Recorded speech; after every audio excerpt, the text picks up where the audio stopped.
തന്നെ അശ്വതി അങ്ങനെ പറഞ്ഞപ്പോൾ ഇത്രയും പറഞ്ഞപ്പോൾ എനിക്ക് പറയേണ്ട കാര്യങ്ങൾ പറയണമായിരുന്നു. പക്ഷെ ചില ചീത്ത വാക്കുകളൊക്കെ ഉപയോഗിച്ചപ്പോൾ എനിക്ക് ഭയങ്കര വിഷമം തോന്നി.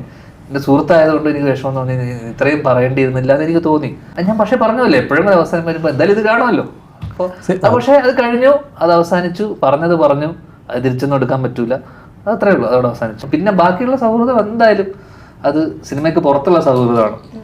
ബാക്കി പുള്ളിയുടെ ജോലി ചെയ്യും, സിനിമകൾ വരുമ്പോൾ പുള്ളി പറയട്ടെ.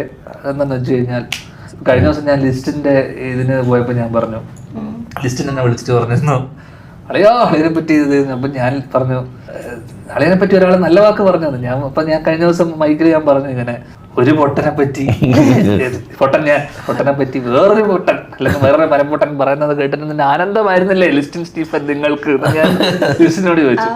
അതൊരു സുഹൃത്തിനെ പറ്റി നല്ലത് പറഞ്ഞതിനുള്ള ആനന്ദമായി തോന്നിയില്ല എനിക്ക്. അത് അങ്ങനത്തെ കുറച്ച് സുഹൃത്തുക്കളുണ്ട്.